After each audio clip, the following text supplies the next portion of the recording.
Good afternoon. If you who are still grabbing your food could grab it and sit down, I think it's about time to start. My name is Marcus Noland. I am the Executive Vice President and Director of Studies here at the Peterson Institute for International Economics. 3 scholars were once stranded on a desert island, and they found a can of baked beans. So the first one was a physicist. And he stepped up and said, you know, what we should do is gather some firewood and build a fire. Then we can put the can of baked beans in the fire. The heat from the fire will heat up the beans, build pressure in the can, and then it'll explode. And then we can go and gather the baked beans. Second guy was an engineer. He said, no. He says, what we do is we gather some logs, and we form a fulcrum, and we crush the can, and then we can, get the baked beans out. And they turned to the economist, and they said, well, what do you think? He said, let's assume we have a can opener. Today, we are going to assume that we have a can opener. Today we are gathered to talk about a new policy brief that we are releasing called Implications of the Trans-Pacific Partnership for the World Trading System by Institute Senior Fellow Jeffrey Schott, Research Associate Kathleen Chimino-Isaacs, and assisted by Research Analyst Eugene Chung. Professor Chae Byung-il of Ewha Women's University will discuss the brief from a Korean and thus a potential, not current, TPP member country perspective. The TPP, as you all know, signed in February of this year, is the most comprehensive regional trade deal to date involving both developed and developing countries. This policy brief that we're releasing this afternoon assesses how the TPP could shape bilateral and regional trade initiatives in the Asia-Pacific region and set precedents for new multilateral trade initiatives. Let me briefly introduce the authors. Jeff Schott is a senior fellow here at Peterson. He has been with the Institute since 1983. He got in on the ground floor. He is the author of numerous studies on trade policy and has led the Institute's research in bilateral and regional free trade agreements, including the 2001 study, Free Trade Between Korea and the United States, which literally laid the groundwork, was the blueprint for the subsequent Korea-U.S. Free Trade Agreement, or KORUS. So literally, he wrote the book on KORUS. He wrote the How to Do It manual. Since 2003, he has been a member of the Trade and Environment Policy Advisory Committee of the U.S. government. Kathleen Chimino-Isaacs is a research associate here. She has been with the Institute since 2012. She works on economic issues relating to international trade policy and free trade agreement negotiations. She is the coordinator of both the Institute's Trade and Investment Policy Watch blog and multi-author piece on the TPP. And last but not least, Professor Chae Byung-il of Ewha Women's University is the former dean of the Graduate School of International Studies at the Ewha Women's University. And if you don't know, Ewha Women's University is like the Harvard of women's universities in Korea. Korea traditionally had a gender-segregated educational system, and Ewha was number 1 for women. Prior to joining Ewha in 1997, he was a trade negotiator representing the Korean government. Dr. Chae is a member of the National Economic Advisory Council, advising the President of Korea on economic matters. And with that, I will turn the program over to Jeff, who will be followed by Kathleen, then Professor Chae, and then the 3 of them will come up here to the front and take your questions. So please, Jeff Schott.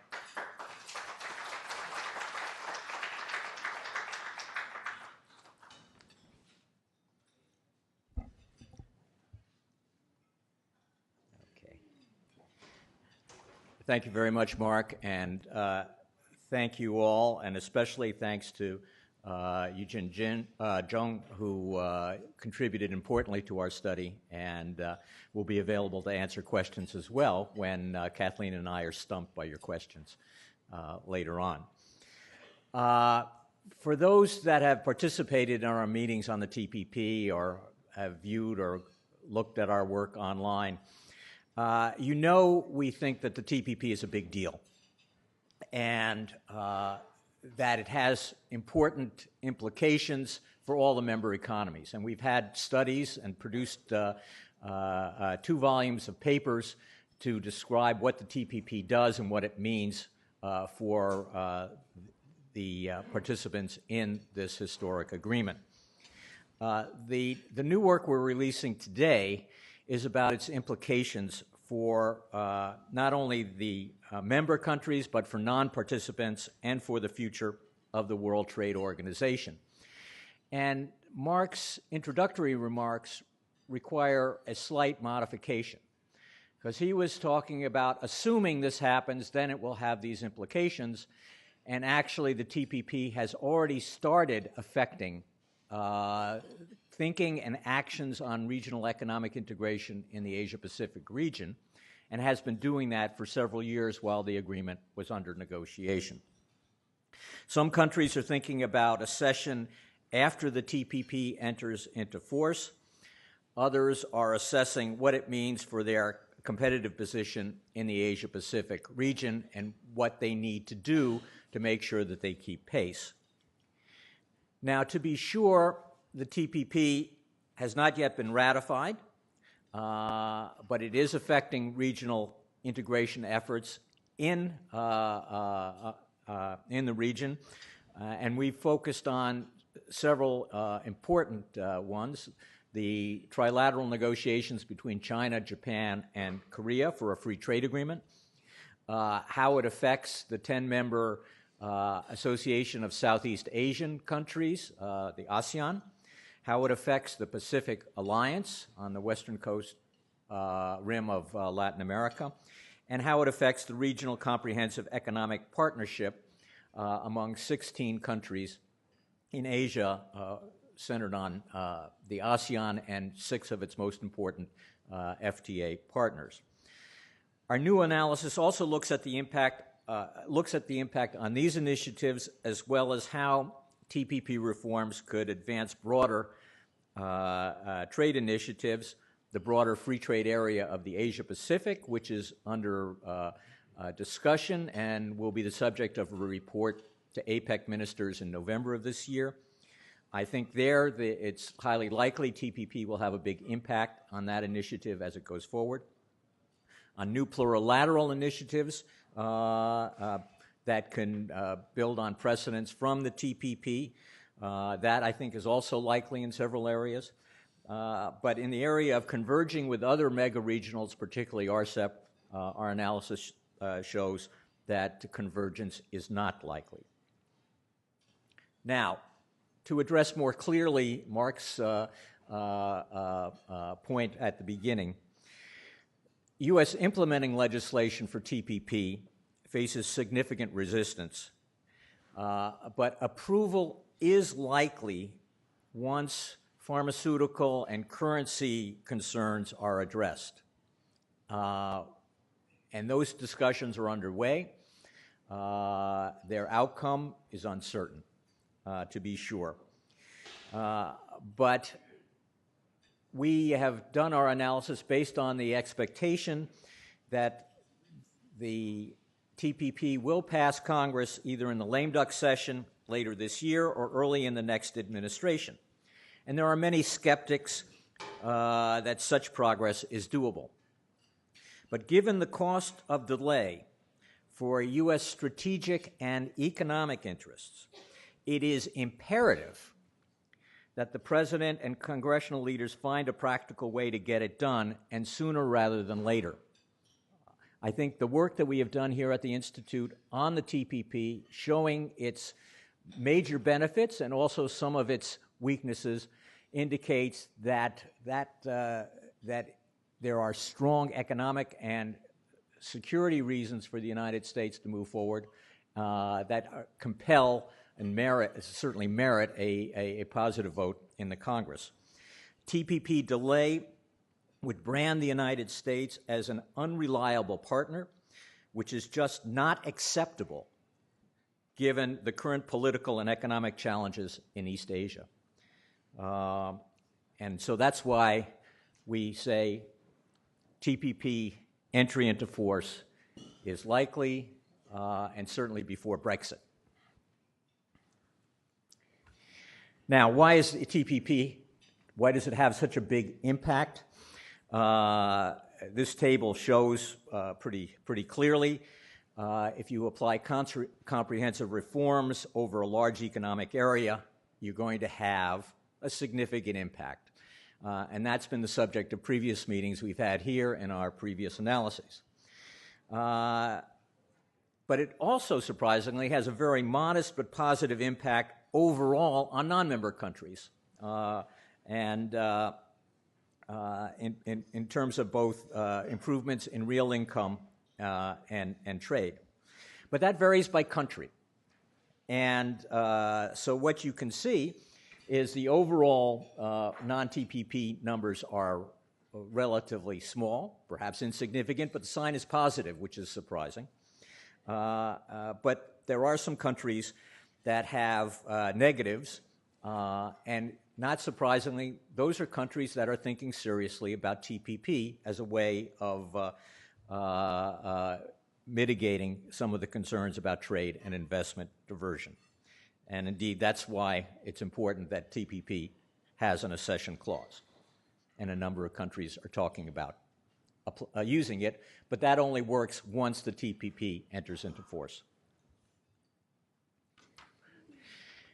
Now, let me turn to the regional impacts.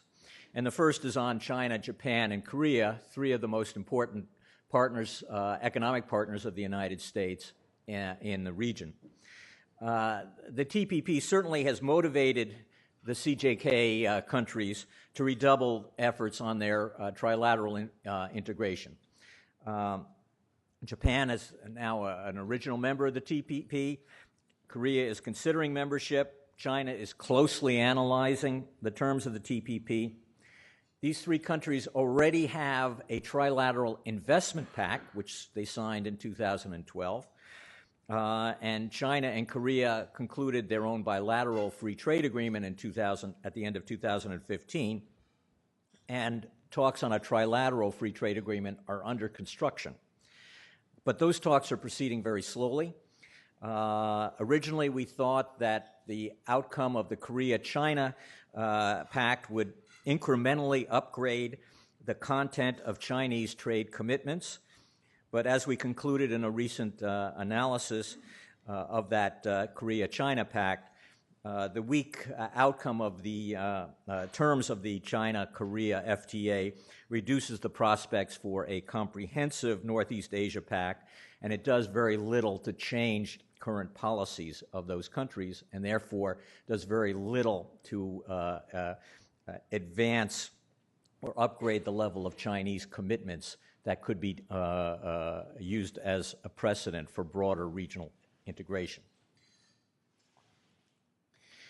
Then we turn to other integration arrangements where the TPP impact is more mixed with regard to ASEAN and the Pacific Alliance. In these cases, the TPP could be somewhat disruptive to integration efforts because some members are in and some members are out of the TPP. And that could create fissures among countries trying to integrate production across their integration region. In the ASEAN, it's a particular problem because right now 4 of the 10 members of ASEAN are in the TPP. 3 are seriously considering or looking closely into future accession, and 3 are well beyond the pale of meeting TPP requirements, the poorest, least developed countries in ASEAN. There, I think what is needed from the TPP countries is to have the door open for accession for Indonesia, Thailand, and the Philippines on the same terms as other ASEAN members who are already in. And certainly those countries are more developed than Vietnam, who is already committed to these agreements, and they should receive the same terms. But Cambodia, Laos, and Myanmar are much less developed. And keeping them out would cause significant fissures and distortions within ASEAN that would inhibit their own development and cause problems within the ASEAN itself.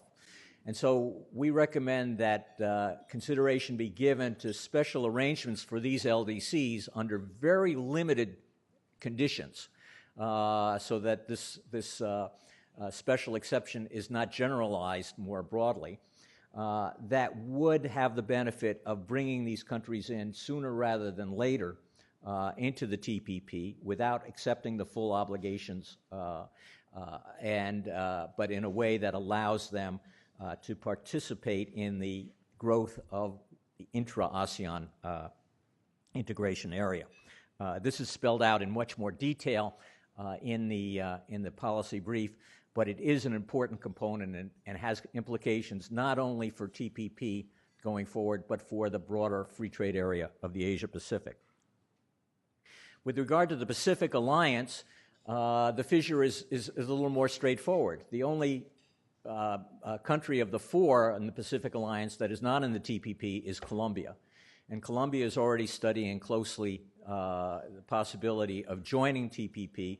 And given the commitments that it has already made in the Colombia-U.S. Free Trade Agreement and other pacts, it already has a solid foundation for moving up to the higher standards of TPP. And that's something that they should move forward.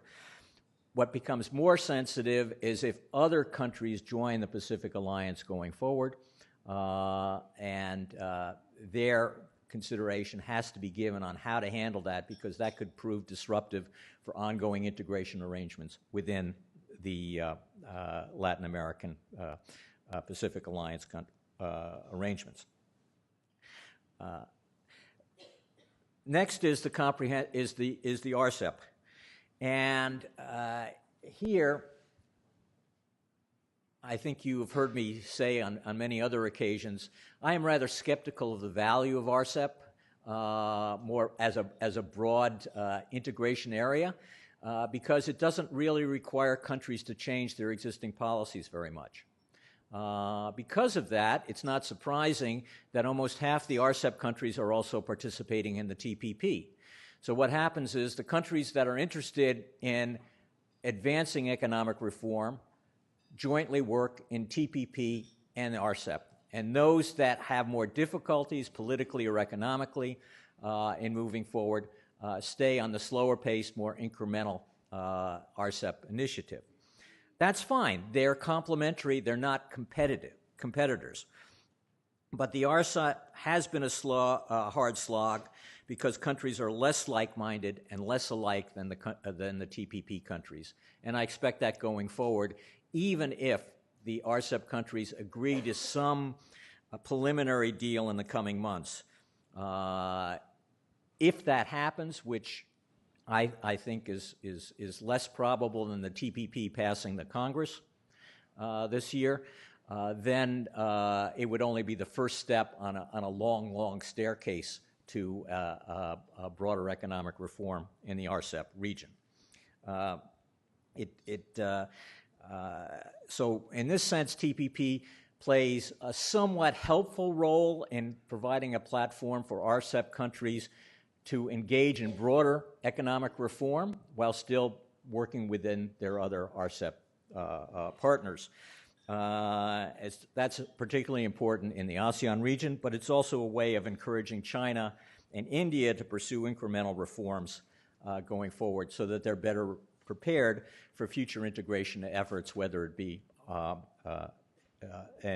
free trade area of the Asia-Pacific or something else. And this table basically in the handout just shows you the RCEP economic footprint to compare it with the TPP, and particularly note the Human Development Index as a column, because that shows you the huge discrepancies in levels of development, essentially, between the rich countries like Australia and Singapore and and New Zealand and the poorer countries. And it's a huge difference among the countries and indicates why it's been so difficult for RCEP to make meaningful progress over the many years. My final point is, can TPP lead to an FTAP? This is a vision that Fred Bergston originally put forward as chairman of the Eminent Persons Group more than 2 decades ago. It's got a different name now, but the concept is the same. And looking at it from the developments of the past 20 years, there seems to be 2 viable pathways for developing an FTAP, which are under consideration by the APEC countries, though they're unlikely to be as specific as I'm going to be in the next couple of minutes. The first is the U.S. preferred TPP expansion strategy. Basically, you grow the TPP, and right now you have 12. If the countries thinking about accession join, you're up to 16 or 17. If you deal with the problems that need to be dealt with arrangements for the least developed countries, as I recommended, if you deal with the problems of participation by Taiwan and Hong Kong, as we are discussing in a forthcoming policy brief study at the Institute, you would come up with a large, almost FTAP size arrangement. The other option is to do something that is more of an umbrella over existing integration arrangements that does not change the terms of those existing arrangements. And that would be the fallback, depending on what China is prepared to do, essentially. If China sees the growth of TPP and finds the means for meeting its high standards, then you basically have an FTAP with China that becomes the global standard, and it will be the multilateral standard. But a lot will depend on the timing of U.S. secession, whether it comes sooner as we expect or later, the pace of accession of new members, which will influence other countries because of concerns about trade and investment diversion, and finally, whether China decides to participate in the TPP or not. But TPP also has broader implications for the trading system, and for that, I turn the podium over to Kathleen.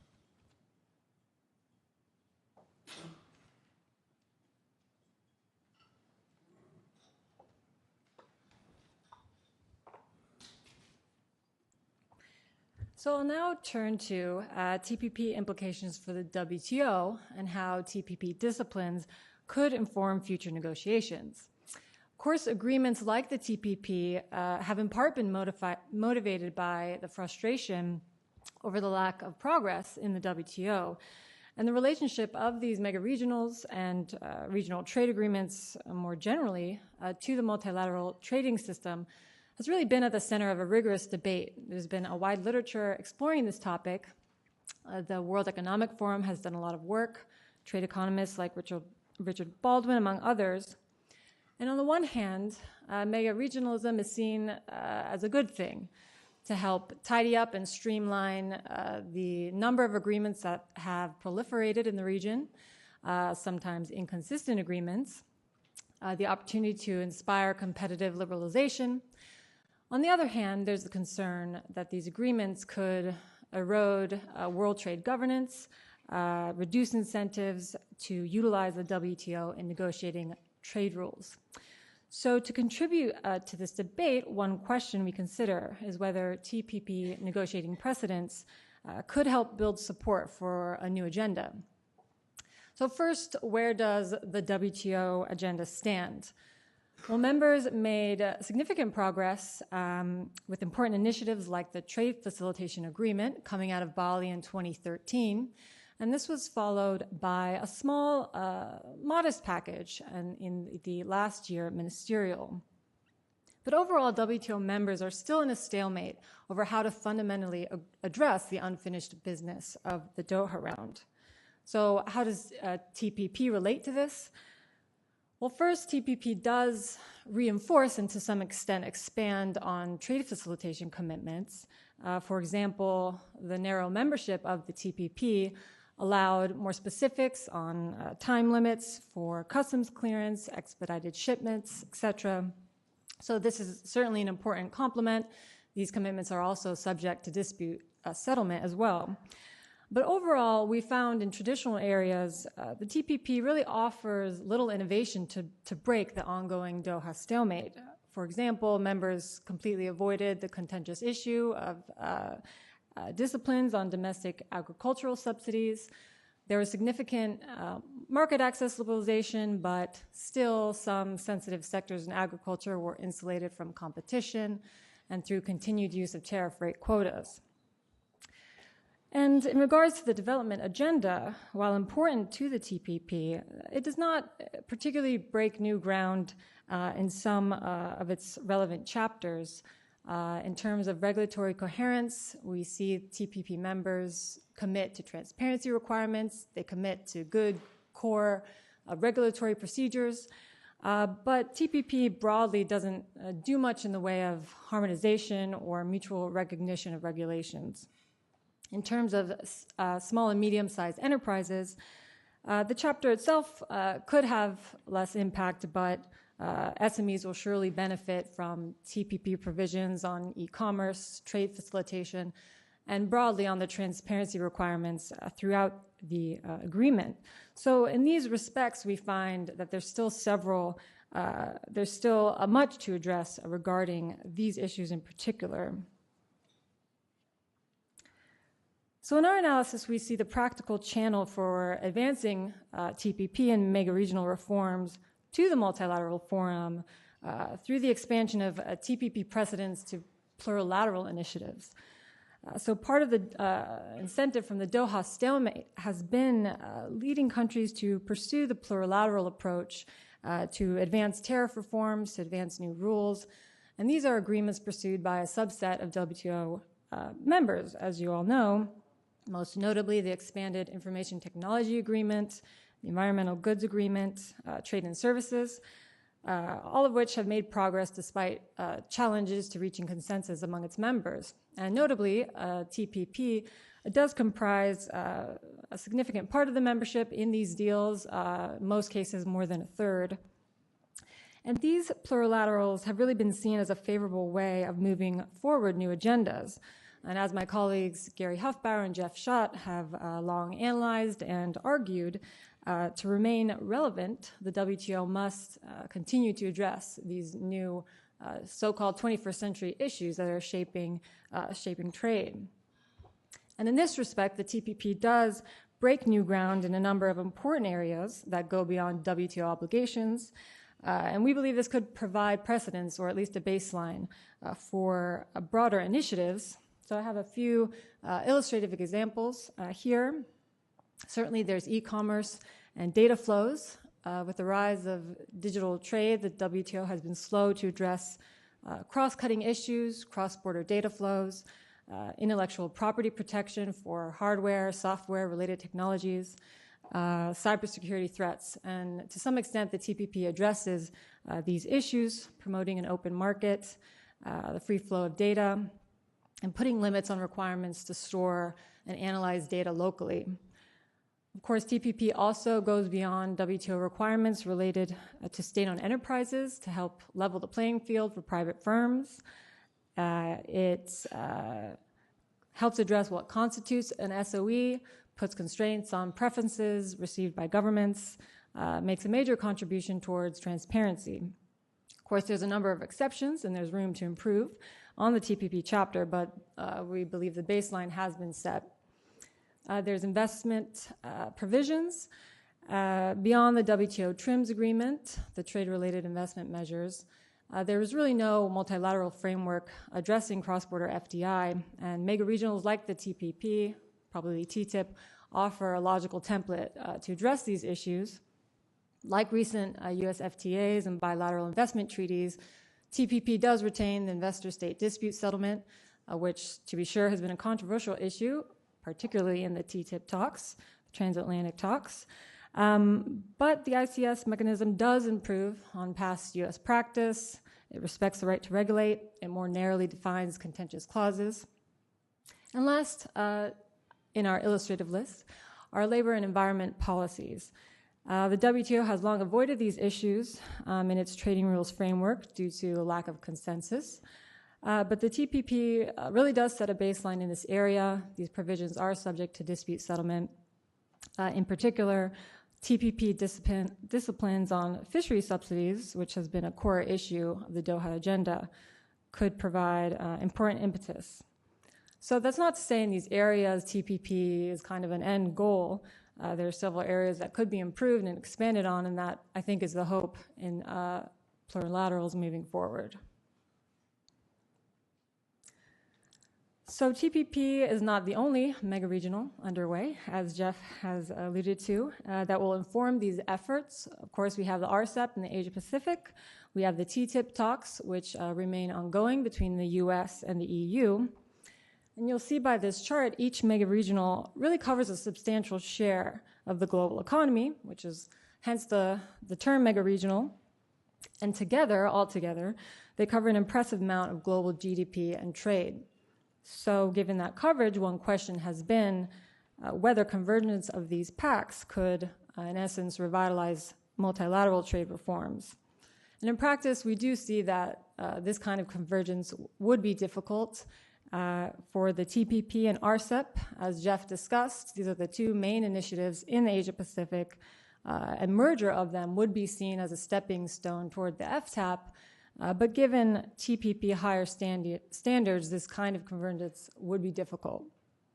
As for TPP and TTIP, based, of course, on similarly high standard comprehensive agendas, for a different reason, convergence would be politically difficult, given TTIP's TPP plus ambitions for regulatory cooperation, and that is if they can, in fact, achieve it. One alternative approach is considering whether the European Union could join the TPP in the future, giving its pre-existing pacts with TPP members. And one could seemingly ask that same question for the United Kingdom. Of course, this idea has yet to be fully explored, and obviously there are bigger trade policy issues for Europe to deal with in the near term. So just moving on to our conclusions. In sum, as Jeff presented, on balance, we find the net global economic impact of the TPP to largely be positive, but it's clear that the distribution of the benefits among countries varies, and there could be adverse effects for developing countries in particular. Some Asian countries will face a modest real income and export losses, and this certainly has and could encourage them to seek TPP participation. In the Asia-Pacific region overall, TPP could create fissures discussed by Jeff among ASEAN and Pacific Alliance. So again, this is an incentive to develop strategies for early ascension of these countries. TPP certainly establishes a comprehensive template for the free trade area of the Asia-Pacific. Again, this depends on several important factors, the pace of ratification, and most importantly, perhaps, China's role in this process, whether China will seek to join the TPP. And last, in our view, perhaps a glass half full view, we find the TPP does contain the seeds of a WTO revival, and that is if members move to adopt some of the more innovative rules and complement the traditional issues that are under negotiation, and also complement the momentum that they've created in pursuing these plurilateral deals. Thank you.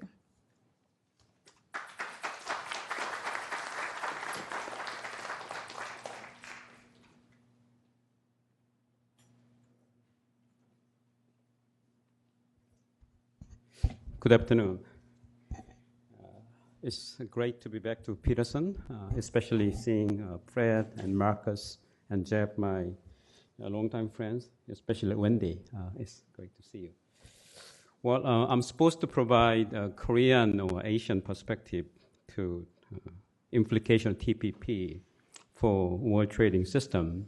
especially the Korea situations. Korea chose to stay outside of TPP as founding member. Well, I read this policy brief with great interest and quite interesting. In general, I agree with most of the analysis, except one thing. I think their assumption about early ratification is unrealistic, to say the least, because as a former trade negotiator, one thing I learned from the field was the huge gap between aspiration of trade negotiators and domestic politics. And we trade negotiators, we always underestimate potential of domestic politics in negative way. So having said that, I see 3 possible roads ahead of TPP, especially in terms of ratification. The first, the best possible possibility, kind of wishful thinking, is early ratification, including possibility of being ratified late indexations, which I don't see happen. And second possibility is no ratification at all. But as Jeff mentioned in the papers, cost of non-ratification is too devastating. So perhaps that is going to be the beginning of end. So too dreadful. We don't want to talk about this. So which means we are going to take second best possibility. That is certain delay and certain renegotiations, not full-blown renegotiation, but certain renegotiations, try to address concern of TPP supporters, especially in Republican Party. And that will take some time to be realistic. So window opportunity may be early 2017, but it is going to be too unrealistic because if history is any guidance, a new incoming U.S. administration, there's always very late in appointing USTR.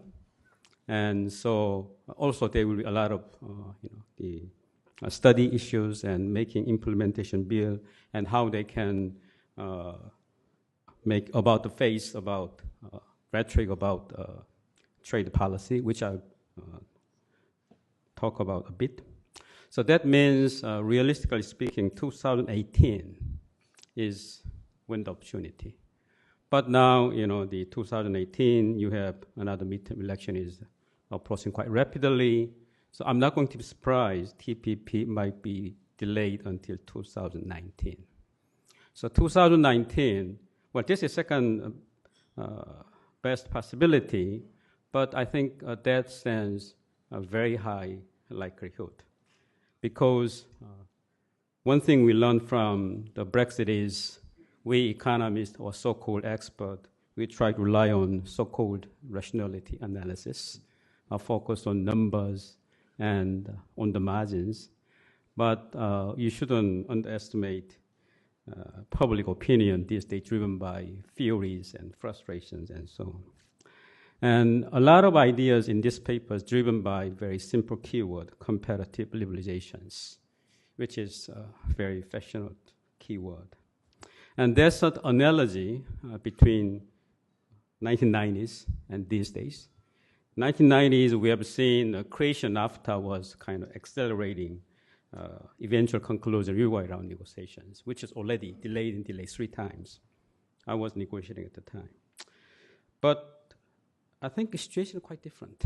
That was then and this is now. Because 1990s, if you look, US was leading all these negotiations. And once consensus reached among those Quad countries, other thing was kind of transparency exercise.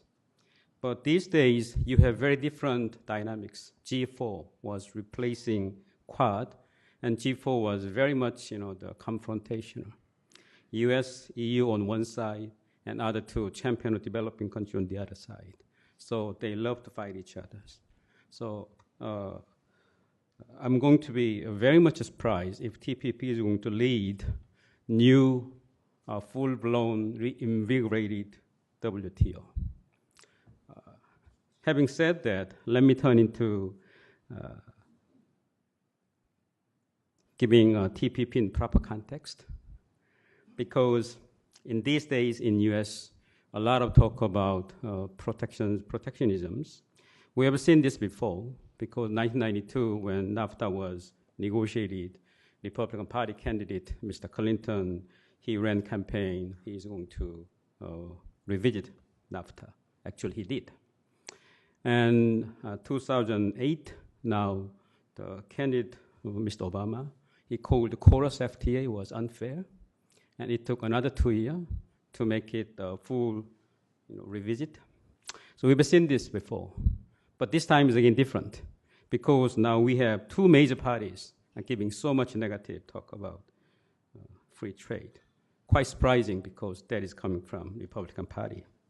Then that makes us to puzzle. Is it just in campaign politics?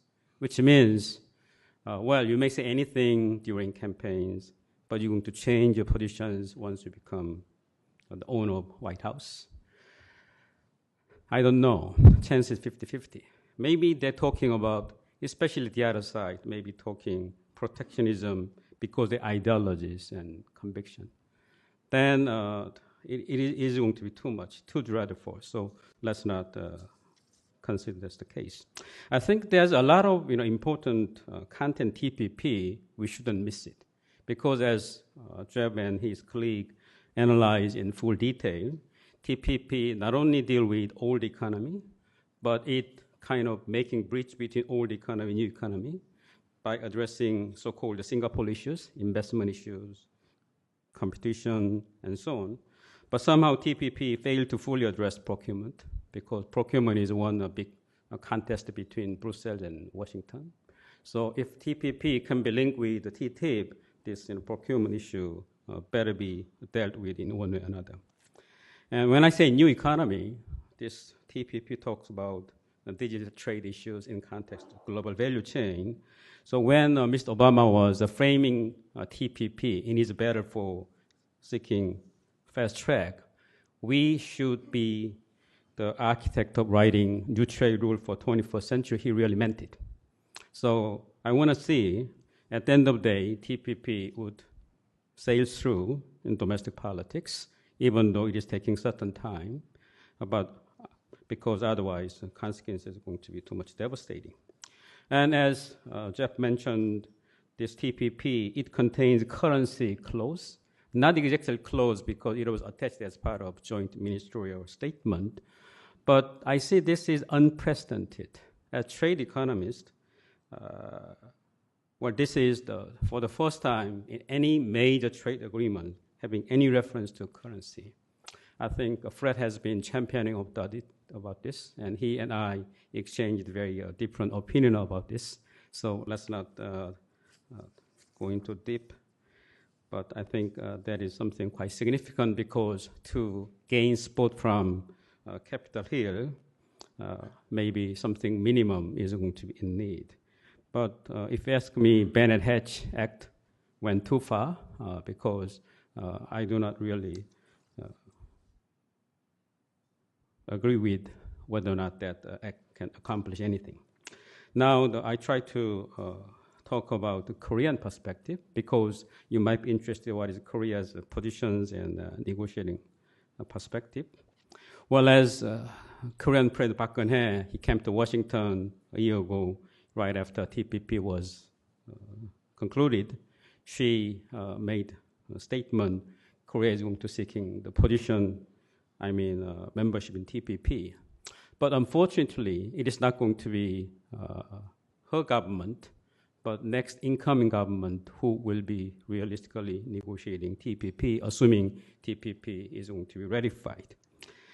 Which means Korea needs to negotiate Japan. Because Korea had all these bilateral FTA with 12 TPP members except Mexico and Japan. And I'm not underestimating the difficulty negotiating Mexico, but the more even difficulties with Japan. Because two countries, they had FTA talks, 2003 and 2004, but that was ended in dismal failure, mainly because two things. First of all, there was a lack of business support from Korean side. because Korean economic structure is Korea is importing a lot of part and component from Japan and then assemble it and upgrade it, exporting to foreign country, which means when Korea is assembling more smartphones and more flat screen TV, they need to rely on Japanese import. So that is a part of international trade. And as if to reflect it, there's a growing trade deficit from Korea vis-a-vis Japan. And Korean companies, they fail to increase their market shares in Japan. So for instance, Hyundai Motors, global top 5 automobile company, eventually they withdrew from Japan by complaining we couldn't sell anything. Nominally, Japan is a very much open country, but the foreign companies, they have so much difficult time in penetrating Japanese market. For instance, Japanese auto market, foreign car share is less than 6 or 7%, if my recollection is right. So there was a lack of domestic support. And also, Japanese side was not quite willing to redress so-called non-tariff measures because Japanese, their tariff rate is already very low, except farming sectors.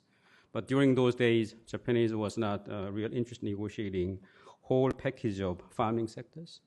So to strike negotiating interest in any FTA, which is going to be very important, but Japanese side so reluctant to talk about this NTM. So which means negotiating with Japan, especially when it's already a member of TPP, is going to be very much uphill task for any Korean tough negotiators. But assuming Korea will eventually become member of TPP, then game is going to be very interesting because I don't see China will ever becoming member of TPP in next decade because of trade and labor, trade and environment, SOE, and so on. But even though you may say that this is going to provide some menu for reform, Xi Jinping government, absolutely they will do that, but will take certain time. So that means we'll have a situation that Korea, Japan is member of TPP with the USA, but you have RCEP and CJK. But if that happens, CJK is going to lose momentum. Already that momentum is very weak because Japanese all of a sudden, demanding a lot of high standard in CJK, which is so much for Beijing. And RCEP, as Jeff mentioned very properly, RCEP, even though it is one of mega regional FTA talks, but it doesn't have much driving force.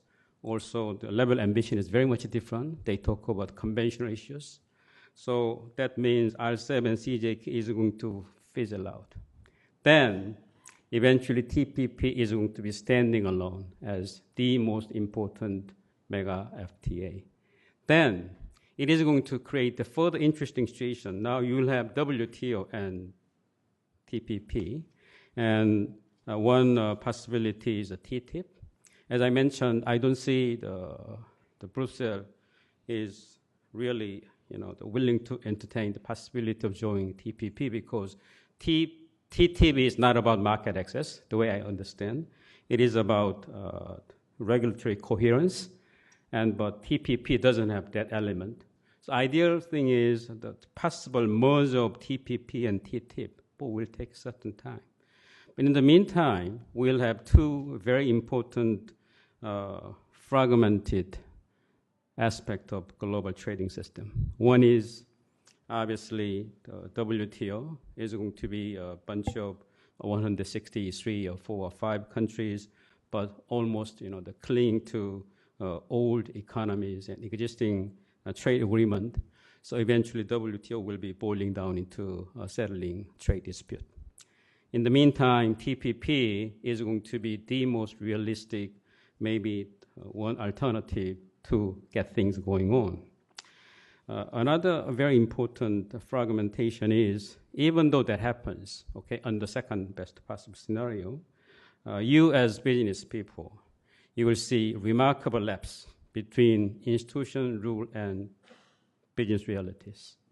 Especially that is going to be presenting a problem in digital economy. Because in digital economy, business ideas are breaking loose and advancing by leaps and growth. But negotiators always very late to put certain language as document.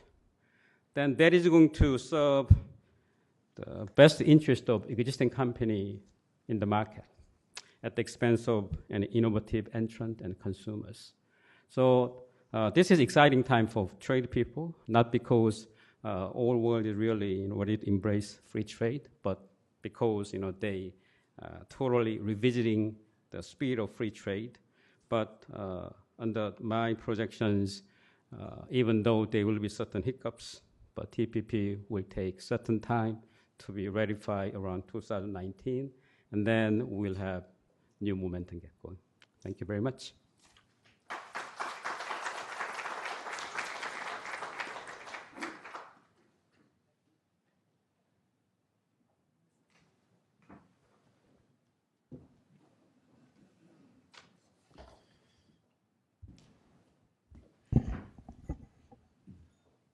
So we have about 20 minutes for discussion. There will be a roving mic in the front as soon as Jess manages to help our audio challenged staff attach their microphones. And then there is a stand-up microphone in the back. So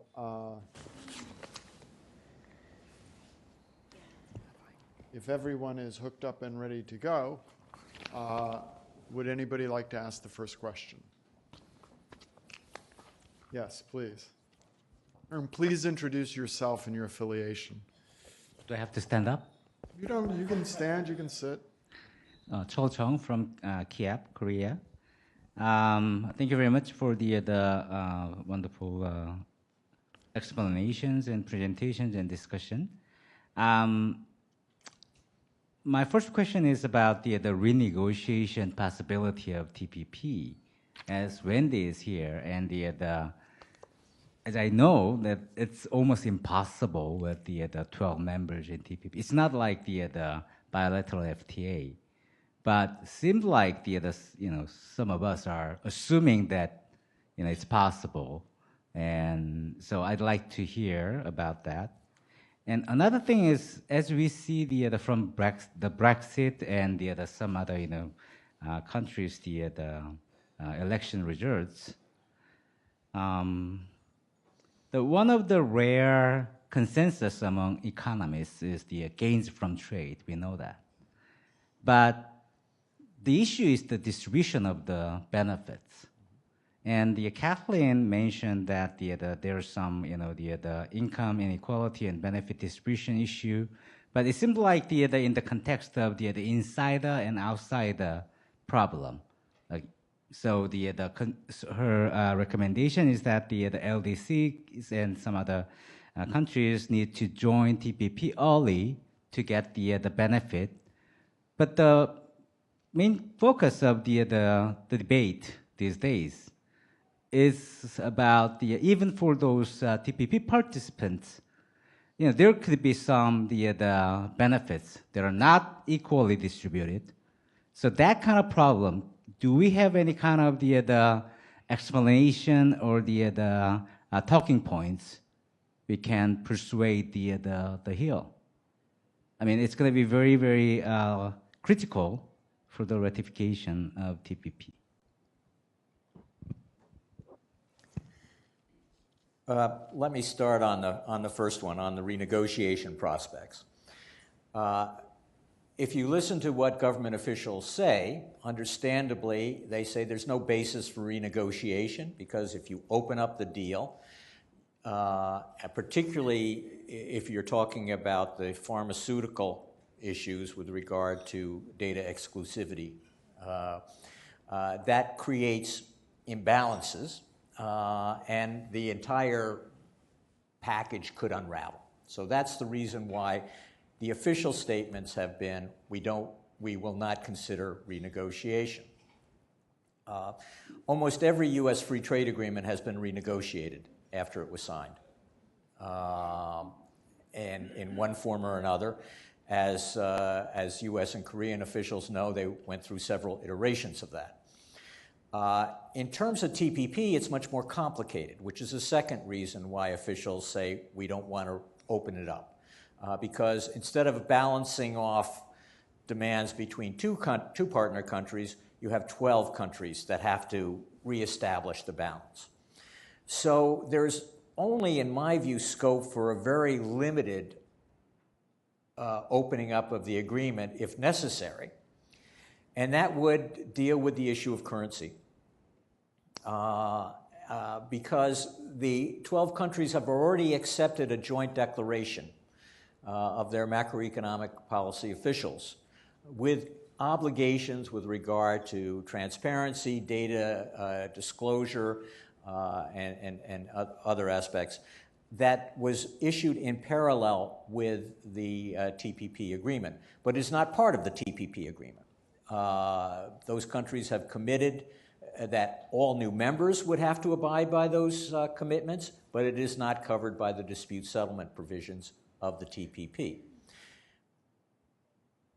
Right now, as I understand it, and as that joint declaration has been complemented by U.S. legislation that was enacted in February of this year, none of the 12 TPP countries would be branded a currency manipulator or would meet the test of a currency manipulator under the terms under the joint declaration.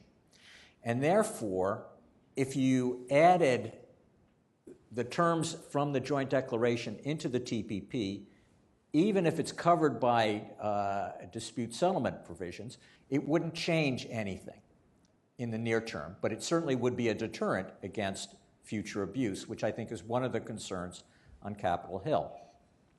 Now, it would change one thing. Other countries would have to accept binding dispute settlement.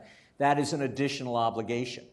And some would argue, well, that is unacceptable because that would unbalance the commitments. But you have to weigh then if you accept even partially Professor Che's analysis, which is reasonable, which I think is too pessimistic, but is reasonable, and I think Mark probably is closer to Professor Che than to me. Yes, I am, in fact. Yes, yeah. I think the other TPP countries would look at the prospective options and say, if we can have earlier action by the United States on TPP with the currency deal, then that is a benefit that would because the alternative might be a prolonged delay in TPP implementation, as suggested by Professor Che. That type of deal might be doable if it was limited and constrained to that. Once you get into the terms of investor state provisions, into the pharmaceutical provisions, then there are bigger political obstacles in a number of countries, and renegotiation could lead to an unraveling of the deal. So that's how I see a limited renegotiation as possible. And that could happen sooner or later. Certainly, there would have to be some coordination, but it is something I should note that Secretary Clinton has emphasized as one of her major concerns with the TPP and the reason why she's against it. So there has been the comment that both political parties, the leaders of both, not the leaders of both political parties, the presumptive candidates from both political parties are against TPP. That is more for Secretary Clinton. I think she has caveated that by saying the TPP needed to be improved. Mr. Trump, I think, would have a more meat-axe approach to the agreement.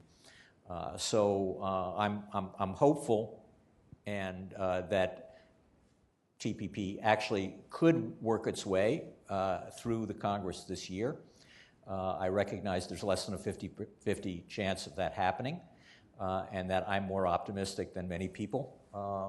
But if not, I think there is a strong argument for the next administration to move forward sooner rather than later.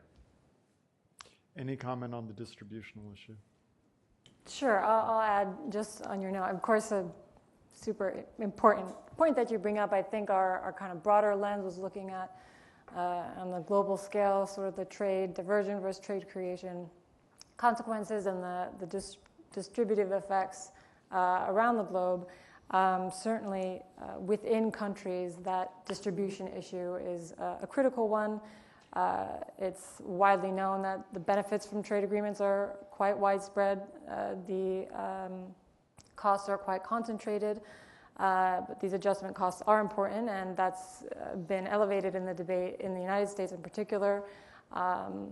Peterson analyses have addressed this issue and sort of the impact on the labor market, and find that the benefits outweigh the costs. Of course, that's not solace to disaffected workers and the populations that suffer the brunt of increased competition. And so I think that the silver lining and how contentious the debate is over TPP, globalization more broadly, is that this issue will be addressed more seriously. The United States has really lagged behind other countries in addressing this issue. So I think you're right to point out that for the overall success of the TPP, this kind of adjustment issue needs serious attention. Bob Vastine. Hi, thank you. I'm Bob Vastine with the Georgetown Center for Business and Public Policy. My comment has to do with the relationship between the WTO and the TPP. It really surprises me to hear that the TPP holds so little in addition as a guide, as an inspiration for WTO work. The TPP, Dr. Cimino, has a massive concentration of effort on trade and services, to the extent that has never been seen before. There is much in the TPP that is new and relevant, and in an ideal world might be transferable to the WTO. But I personally think that's impossible, because as a veteran of the WTO negotiations since 1966, and I know many others have been connected with the Doha round longer than that, or were, hi Wendy, I learned that the WTO has become dysfunctional by its constitutional nature. It consists of too many countries, 160 more countries, including the major countries that refuse to play, mainly India still, and Brazil and China to some extent. So agreement in a large scale on issues as broad, let's say, as trade and services, exceptionally complex, it would be almost impossible in that format. So let's leave the Doha round alone. Can we please finally put a stake in the heart of the Doha round? Well, Bob, I think you're really off base, because the Doha round isn't the issue. The issue is the viability of the WTO as a negotiating forum, and they're two different things. And the viability of the WTO as a negotiating forum is much more important. The Doha round, as it has been pursued for the past 15 years, is not viable, and is demonstrably so. Very little, if anything, has progressed since 2008. So that's 8 years now since the July breakdown of the Doha round agreement, just on the verge, Doha round talks just on the verge of conclusion. That point, you're right. But what has happened since then is progress, as you noted, in the various regional arrangements. On services, it is going to be very difficult to translate the gains from TPP to the WTO unless you have broader participation by the key emerging markets, China, India, and Brazil. China wants to be in the TISA, but has been blocked by the United States because the United States negotiators feel that China will seek a very low-level incremental deal as a start and will not produce the policy reform that has been expected at the start of the TISA negotiations. So China remains out, India remains out. Brazil, we don't know whether they'll change their policy under the new government as it evolves in the coming months. So what we're saying here on the TPP is that there are precedents in the TPP. This is exactly what you said. There are precedents. The TPP provides the best global model to date. It clearly can be improved. It doesn't include enough liberalization, but the rulemaking is advanced. And that serves as precedents for broader regional initiatives that hopefully can provide the seeds for an expanded WTO agenda. So you may disagree with me, but I think I was just supporting your argument. So we are coming very close to the closing time. Wendy Cutler has been waiting to be recognized, and we have one gentleman at the back. So we'll take these two questions. You can make any closing comments you want in response to these two questions or anything else you've heard, and then we'll bring it to an end. So Wendy. Well, thank you very much. Two quick questions. First for Dr. Che. Do you think Korea made a mistake by not joining TPP earlier when Japan joined? I mean, there were many people in this town that really thought Korea would put its hand up when Japan put its hand up. And now that the realities are seeking in of what TPP accession may hold for Korea, particularly with respect to Japan, and frankly, with respect to benefits it could derive from TPP, do you think if we could turn the clock back, Korea may have made a different decision? And for Jeff, I just wanted to see if you could elaborate a little more on your suggestion that the three ASEAN least developed countries perhaps have different terms of accession for TPP. Are you talking about longer transition periods, or you're talking about opting out of obligations? And if it's the latter, what would be the implications for India and even China if they sought to put their hand up for the TPP in the future? Thanks. And at the back. Okay, I'm Sung Gil-chang from Korean Embassy in Washington, D.C. I heard from Jeff there about some positive effects on the TPP, on the regional economic integrations and the WTO, and Professor Choi talked about some more pessimistic scenarios. And I just want to know if the TPP, I mean U.S. TPP process slow down. So if the passage of the TPP implementation bill is not happening before the Brexit, what will be the negative implications to the regional economic integrations, like the RCEP or TTIP or the Pacific Alliance? And then also, 2 days ago, the chairman Bob Koch of the Foreign Relations Committee, he mentioned that if the TPP is, in case the TPP is delaying, the United States should prepare another option to have the bilateral FTAs with the South ASEAN countries. What is your opinion on that comment? So any final comments on these questions or anything else? I'll start with Jay. Well, regarding Wendy's questions, did Korea make mistake? Well, I've been consistent in this issue. I have a lot of my opinion writing for record.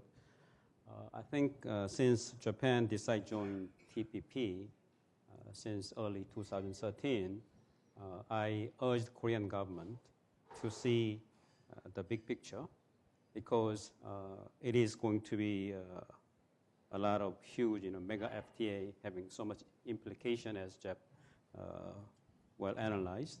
But somehow Korean government missed opportunity for various reasons. I don't think it is a good venue to discuss further detail, so that opportunity is missed. Then if we can turn clock again, also if I were a trade negotiator, I wouldn't hesitate to seek any occasion to be a member of TPP. Regarding the question from gentleman from the back, Plan B. Plan B, for instance, making a bilateral FTA with Japan, between US and Japan. I think that is more important priority for Washington instead of rushing to ASEAN country to create ASEAN-US FTA, but those two things can be taking place at the same time. And Jeb labeled me as pessimistic, but I try to be realistic. So I'm telling you from my personal reflection and also history. So try call me realistic, not pessimistic. I would just add to the question on the negative implications. I certainly think if TPP weren't to succeed or move forward, that'd certainly be, I think it'd put a halt to a lot of the progress that's been made in addressing these so-called 21st century issues. There's a lot of pessimism surrounding RCEP and some of the other initiatives that are of lower ambition, and I think that there would be a lower base for standards moving forward, and that would significantly set back a lot of the progress that's been made. We saw how contentious and difficult it was to achieve the TPP, and so I think that outcome would be quite detrimental. Okay, the final words from me is, first,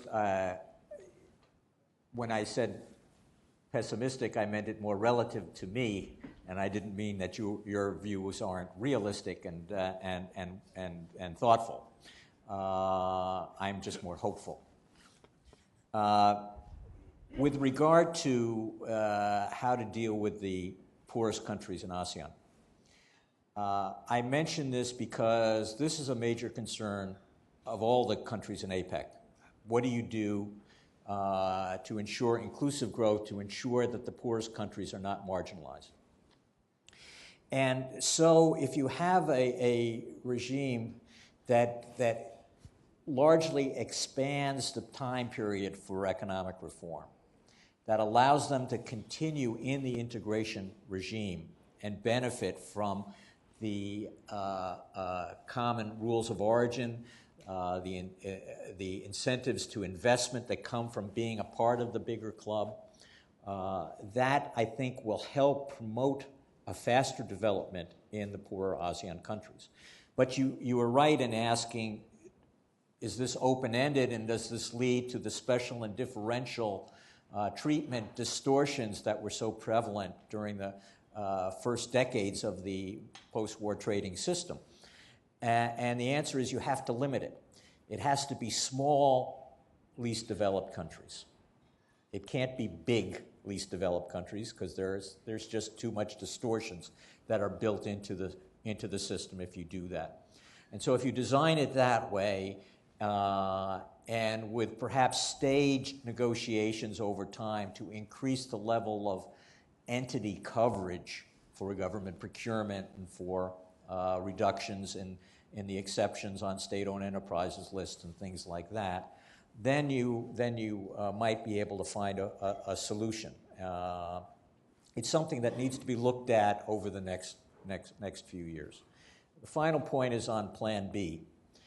And unfortunately, if TPP goes down or is substantially blocked, there is no political base for going forward with countries in the region.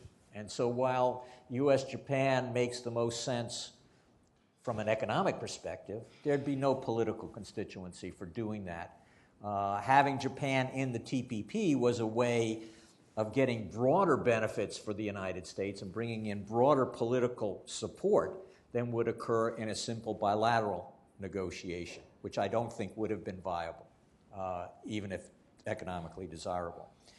And so that turns to the question that everyone is talking about over the past couple of weeks: what about U.S.-UK? And Senator Hatch promoted a declaration in the Senate, a resolution in the Senate, I think yesterday, about the importance of having bilateral negotiations with the UK.